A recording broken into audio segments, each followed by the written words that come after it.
So getting started, I have two main settings I recommend you guys know about, and I recommend that you guys change.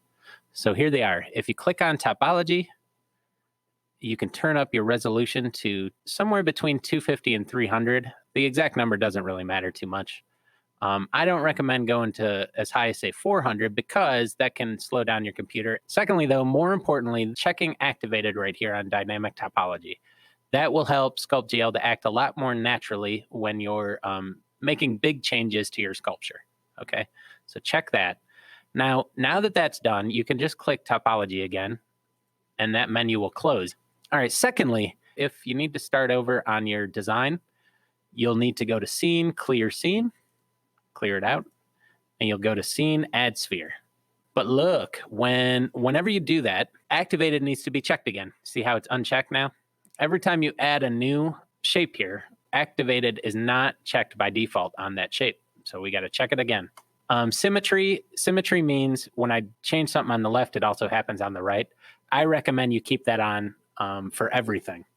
Unless at the very end of your design, when you're totally done with everything and you want to put some finishing touches on it, say you just want to make a mole on the right side of the person's face, fine, turn symmetry off, but save it till the very end. Just trust me on that. I don't want you guys to learn the hard way how heartbreaking it can be if you don't have symmetry turned on. All right, so now let's talk about saving and loading. If I want to load a file I've already saved, and saving, by the way, is as easy as going to Files, Save.sgl. And what that'll actually do is it will download a copy of your file, okay? So let's say I was working on something yesterday and I want to load it back up. First things first, we have to get rid of this ball of clay here.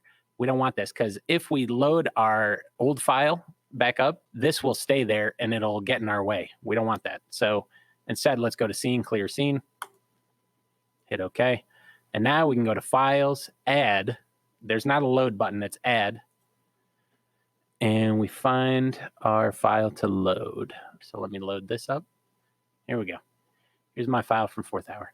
Now, by default, if you have multiple objects in your scene, it will only light up whatever you're currently working on. If I don't want that effect, I can turn that off in Scene. So if I go to Scene, click Darken Unselected, now it's all bright. And just remember, I loaded this up. I now need to go check Activated before I start working on it again. Whenever you load something up, make sure you check Activated, just like whenever we restart. Cool. That's everything you need to know about changing settings, loading, and saving.